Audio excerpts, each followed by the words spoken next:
So after an amazing summer in Italy, we are back stateside trying to organize all the incredible scenery that we captured. So here we go. So Amalfi may be world renowned and Calabria may be less so. Nevertheless, the geography along the waterfront is equally, if not more beautiful. Hidden along the Tyrrhenian Sea is something called Arco Mango, naturally carved out of the mountains. Most recently, it was part of the scenery in the latest James Bond film, No Time to Die. It's located just about 15 or 20 miles north of our home in Diamante, right on the water. So here are my two guys, Tyler and Dominic, and they only wanted to come to Italy for a couple weeks, but I wanted to make sure that we took them there for something really memorable. So there's really only two ways to get here. One is to drive to San Nicola Arcella. You drive to this small village of less than 2,000 people, originally built to escape from the Saracen invaders from North Africa.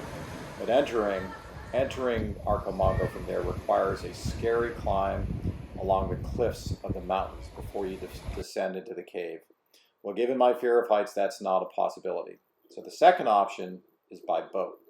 So you can actually take a boat tour from San Nicola Arcella, and it'll take you around to Arco Mango. So you can see from the boat, this is the tour, that's the path that you have to scale up onto the mountain before you descend into Arco Mango. Look at this water. Look at how clear it is. Now off in the distance you can see the Aeneas Arc, and that is the entrance to Arco Mango. It was named after the Trojan heroine who, according to legend, passed by here after the fall of the city of Troy.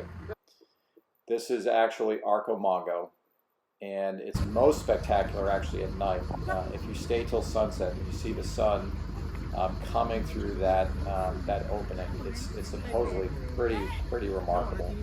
The water is brackish, very clear, very warm, and what really amazed me was you can literally see all the way to the bottom. So you can see 15 or 20 feet straight down.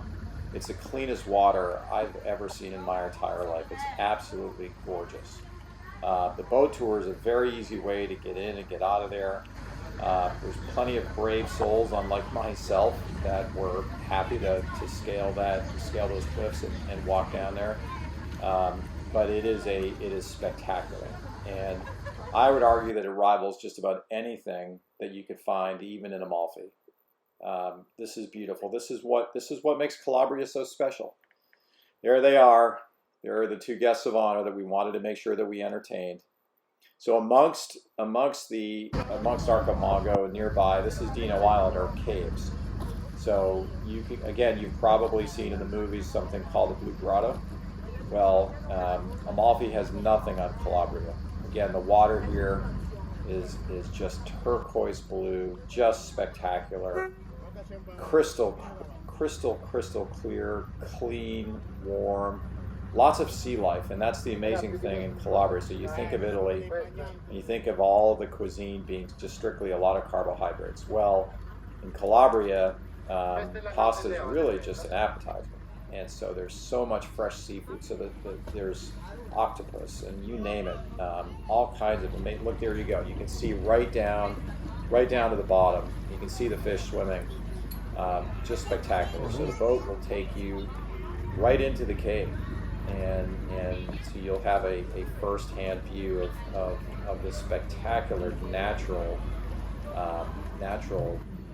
destination, and it's beautiful. And I, again, as I've said all along, Calabria, what's so really incredible about it is just how undiscovered it is, especially by Americans. For most Americans, Italy sort of begins in Rome and goes up to Venice. Now this is from inside looking back out. Look at that water. Does that look real? No. Off in the distance is Dino Island. And now as we sort of continue on with the tour, off in the distance is a city called Preamare. So Preamare is just maybe a couple minutes further north from San Nicola Arcella, a really beautiful seaside village, again built really into the sides of these mountains. And for those of you that may have gone to Hawaii, it reminds me a lot of the Big Island, where you just have these really jagged cliffs and all this development down to the water. It goes straight down. Now, at one point, Dino Island, they allowed people actually to drive out there, and they stopped that, I want to say in the 70s. I think it was maybe because of an earthquake or what have you. You can still see some of the vehicles that have just been abandoned. So this is just kind of motoring along. You know, our tour guide took us out. So it's a beautiful way to see the coast from San Nicola, Arcella, all the way up to Praia Mare. Now, off in the distance on the right, you can see what looks like a castle. It actually was a fort. They call it the Crawford Tower. It was originally built during the 16th century. According to local sources, it was named after American writer Francis Crawford, who stayed here in the early 1900s. And so he used this tower as a location for the setting for some of his works. When it was originally built back in the 16th century, it was for defensive purposes. So it housed soldiers to protect. Again, so southern Italy, unfortunately, was a site of a lot of different invaders, the Saracens from North Africa specifically, same group of raiders that destroyed Chirella Island, which took the settlers up into the new village up on top of the mountaintop. And look at those homes on the sides of those hills. The scenery here is just amazing.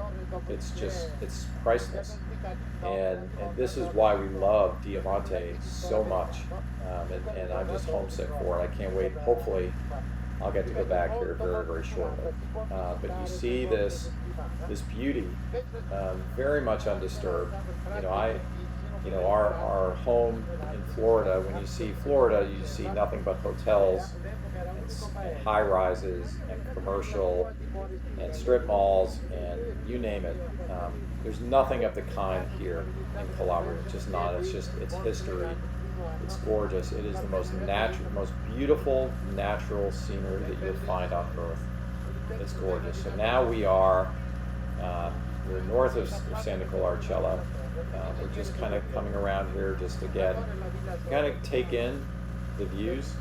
What was very nice about this particular tour, and I highly recommend it, was that the guide actually found us a really nice cove where we were able to pull in and drop anchor, and just to give everybody on the boat a chance to enjoy the water.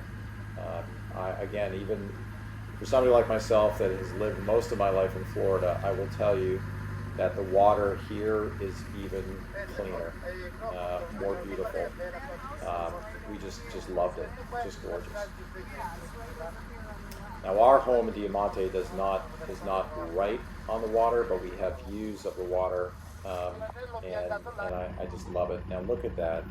There's Dino Island. Here's the cove that I spoke of, and our tour guide really just dropped anchor, and we were allowed to just jump in the water and spend as much time as we wanted to. And back in July, oh my gosh, the temperatures were off the charts. We were in the triple digits for at least a couple weeks. So it was right around the same time, and to get an opportunity to jump in that water, it was so refreshing. Thanks again, everybody.